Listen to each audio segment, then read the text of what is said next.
Hello everyone and welcome back to the channel. Today I'm going to talk about one of the most frustrating problems in HPLC, and that is peak tailing. So if you've ever come across a peak that is dragging its tail instead of being nice and sharp, then this video is for you. In this video, I'm going to talk about the three main causes of peak tailing and how to fix them. So stay tuned. Cause number one is your column. The first culprit in peak tailing is your column. It happens usually when your column is contaminated and it has started to fail. So here's what to look for. So if you're seeing peak tailing for basic compounds especially, that means your column has active selenol site.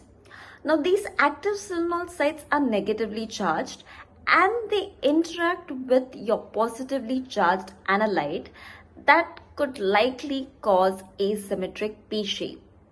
So here's a quick fix. Increase the buffer strength.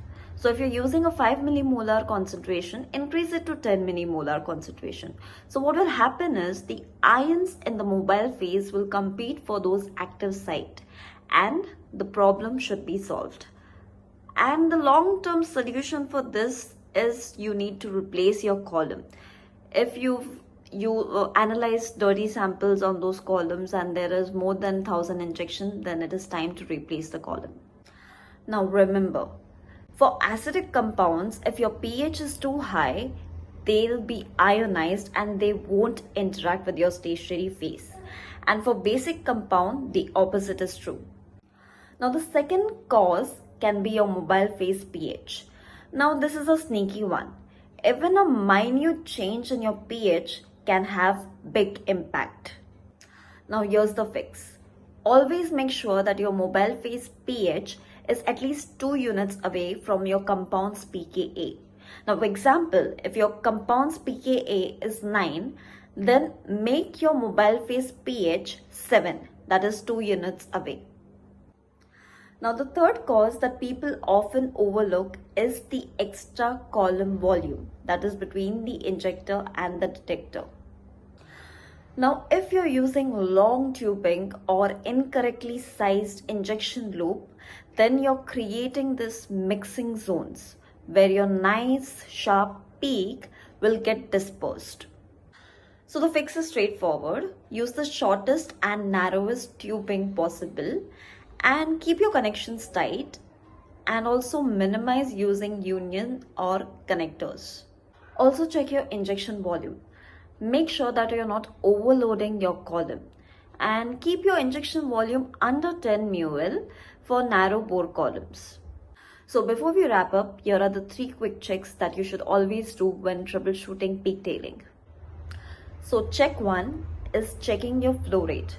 If your flow rate is too high, you won't get equilibrium between phases. Second is check your gradient. If your gradient is too steep, that will cause elution issues. Third, verify your sample solvent. If you're injecting 100% organic sample solvent and your mobile phase composition starts at 5% organic solvent, then this can cause serious peak distortion.